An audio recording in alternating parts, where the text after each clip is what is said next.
নমস্কার বন্ধুরা, আমাদের ইউটিউব চ্যানেলের পক্ষ থেকে একবার স্বাগত।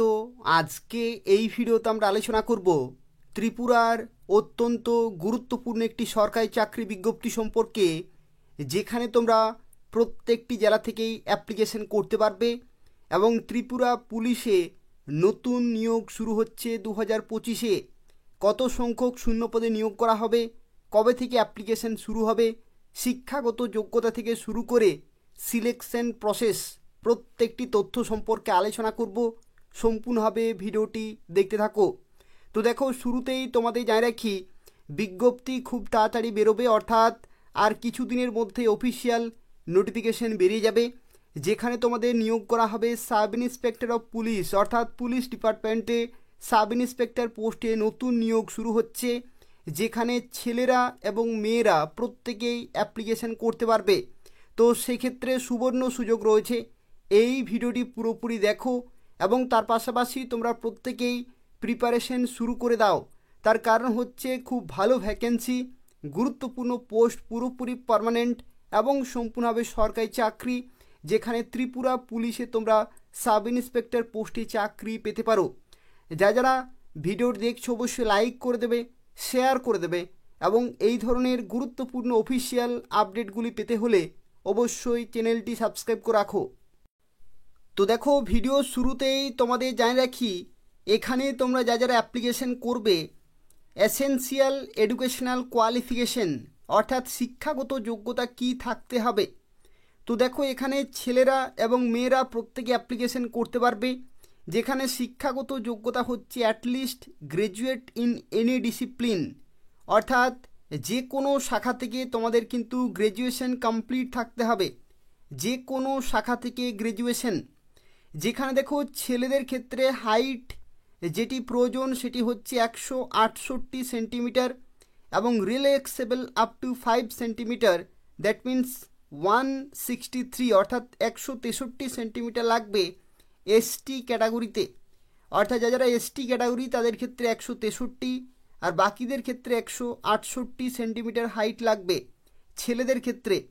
আর চেস্টের ক্ষেত্রে দেখো এখানে কি বলা হয়েছে, চেস্টের ক্ষেত্রে বলা হচ্ছে 79 সেন্টিমিটার, এখানে কিন্তু আনএক্সপান্ডেড, এবং যেখানে তোমাদের 5 সেন্টিমিটার এখানে এক্সপানশন করতে হচ্ছে, অর্থাৎ 84 করে দেখাতে হবে। আর দেখো এখানে যারা এখানে আরও একটি তথ্য বলা হয়েছে, দেখো এখানে 168 যাদের ক্ষেত্রে হাইট তাদের ক্ষেত্রে সেটি বলা হয়েছে। আর যাদের ক্ষেত্রে দেখো যারা এসটি ক্যাটাগরি তাদের ক্ষেত্রে তোমাদের কিন্তু এখানে 76 সেন্টিমিটার কিন্তু প্রয়োজন আনএক্সপান্ডেড, এবং 81 তোমাদের করে দেখাতে হবে for those with lesser height, অর্থাৎ এসটি ক্যাটাগরির ক্ষেত্রে তোমাদের 76 থেকে 81, আর বাকি ক্যাটাগরির ক্ষেত্রে 79 থেকে 84 কিন্তু করে দেখাতে হবে। এটা হচ্ছে চেস্ট। আর ওয়েটের ক্ষেত্রে body weight shall be determined according to the body mass index, অর্থাৎ বিএমআই যে রুল রয়েছে সেই রুল অনুসারে তোমাদের কিন্তু নির্দিষ্ট হারে ওয়েট থাকতে হবে।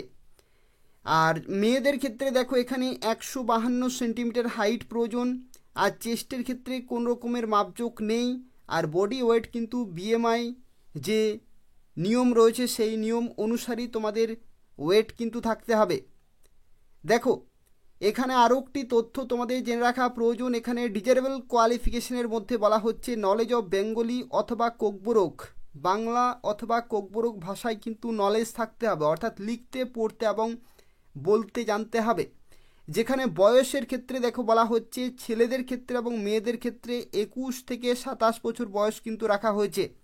21 থেকে 27 যেখানে 1 জানুয়ারি 2025 ডেট অনুসারে ক্যালকুলেট করা হবে। ঠিক আছে, 1 জানুয়ারি 2025 ডেট অনুসারে ক্যালকুলেট করা হবে। 21 থেকে 27-এর মধ্যে বয়স কিন্তু থাকতে হবে। আর আরও একটি তথ্য দেখো, এখানে যদি তুমি এসসি এসটি ক্যাটাগরি হয়ে থাকো অথবা পিএইচ ক্যাটাগরি হয়ে থাকো, তাহলে কিন্তু 5 বছরের বয়সের ছাড় পেয়ে যাবে। 5 বছরের বয়সের ছাড়, অর্থাৎ 27 প্লাস 5, অর্থাৎ 32 বছর পর্যন্ত তোমরা কিন্তু তখন অ্যাপ্লিকেশন করতে পারবে। আর দেখো এখানে আরও একটি তথ্য তোমাদের অবশ্যই জেনে রাখা প্রয়োজন, যেটি হচ্ছে তোমাদের সিলেকশন প্রসেস, কয়টি ধাপের মাধ্যমে তোমাদের নিয়োগ করা হবে, কয়টি ধাপের মাধ্যমে সিলেকশন প্রসেস। তো দেখো এখানে কি বলা হচ্ছে, the selection process will consist 3 successive stages namely, অর্থাৎ টোটাল 3টি ধাপের মাধ্যমে তোমাদের নিয়োগ করা হবে। একটি হচ্ছে ফিজিক্যাল এফিসিয়েন্সি টেস্ট, তারপরে হচ্ছে তোমাদের রিটিন এক্সামিনেশন এবং তারপরে হবে পার্সোনালিটি টেস্ট। এই সমস্ত ধাপগুলি কিন্তু রয়েছে। দেখো এখানে একটি তথ্য যেটা হচ্ছে তোমাদের যে ফিজিক্যাল এফিসিয়েন্সি টেস্ট হবে, অর্থাৎ যে শারীরিক সক্ষমতার পরীক্ষা হবে, যেখানে আনআর্মড ব্রাঞ্চ এবং আর্মড ব্রাঞ্চ ছেলেদের ক্ষেত্রে এবং মেয়েদের ক্ষেত্রে। যেখানে দেখো কি বলা হচ্ছে, ছেলেদের ক্ষেত্রে তোমাদের কিন্তু 100 মিটার রান হবে 15 সেকেন্ডে, লং জাম্প হবে 3.80 মিটার, আর শর্টপুট হবে 7.26 কেজি। ঠিক আছে। আর তার সাথে সাথে দেখো এখানে আরও একটি তথ্য যেটা বলা হচ্ছে, তোমাদের মেয়েদের ক্ষেত্রেও কিন্তু আলাদা রয়েছে। মেয়েদের ক্ষেত্রে 100 মিটার এখানে রান রয়েছে 16.5 সেন্টিমিটারে, লং জাম্প হচ্ছে 3.25 মিটার, আর শর্টপুট হচ্ছে এখানে দেখো এখানে 4 কেজির এখানে কিন্তু বলা হয়েছে 4.50 মিটার, আর হাই জাম্পের ক্ষেত্রে 1.05 মিটার। এগুলো কিন্তু বিভিন্ন ক্যাটাগরি ওয়াইজ, অর্থাৎ ছেলেদের ক্ষেত্রে এবং মেয়েদের ক্ষেত্রে যারা অ্যাপ্লিকেশন করবে তাদের এগুলো কিন্তু তোমাদের কোয়ালিফাই করতে হবে, এবং এগুলিতে যারা কোয়ালিফাই করবে তাদেরকেই কেবলমাত্র ডাকা হবে রিটিন এক্সামিনেশনে, লিখিত পরীক্ষাতে, যেখানে তোমাদের 200 নম্বরের লিখিত পরীক্ষা হবে এবং তারপরে হবে তোমাদের পার্সোনালিটি টেস্ট 20 নম্বরের। ঠিক আছে, 200 নম্বরের লিখিত পরীক্ষা আর 20 নম্বরের পার্সোনালিটি টেস্ট, টোটাল 220 নম্বরের ইভ্যালুয়েশন হবে। দেখো এখানে তোমাদের যে পরীক্ষা হবে রিটিন এক্সামিনেশন, যেখানে দেখো তোমাদের 100 নম্বর থাকছে এখানে, আর দ্বিতীয়ত থাকছে 100 নম্বর, টোটাল 200 নম্বর, আর পার্সোনালিটি টেস্ট হচ্ছে 20 নম্বর। ঠিক আছে। তো প্রথমে দেখো বলা হচ্ছে পেপার 1 আর তারপরে হবে পেপার 2।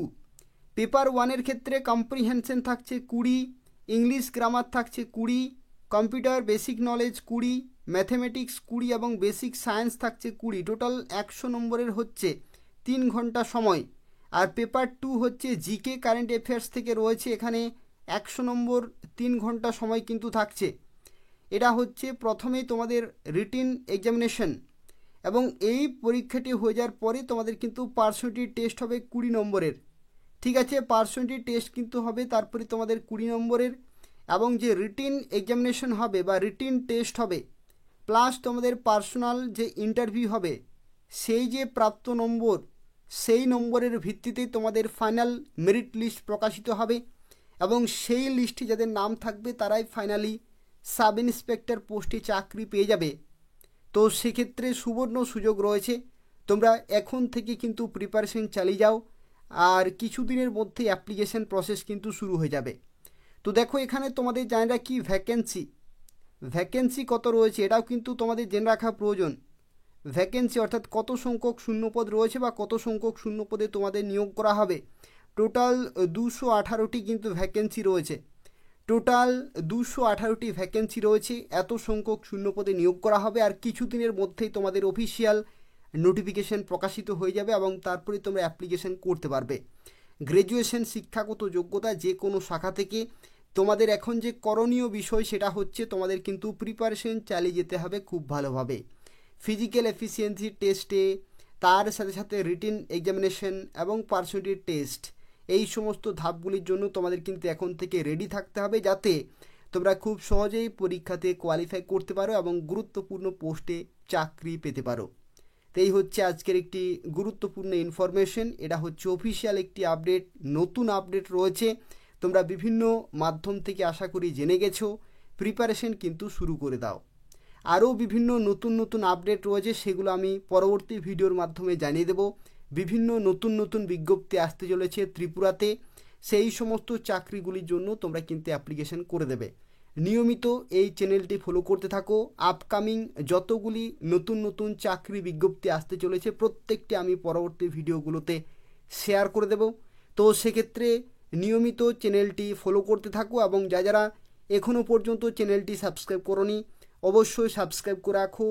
নতুন প্রত্যেকটি গুরুত্বপূর্ণ আপডেটগুলি তোমরা সময় মতো পেয়ে যাবে। ধন্যবাদ।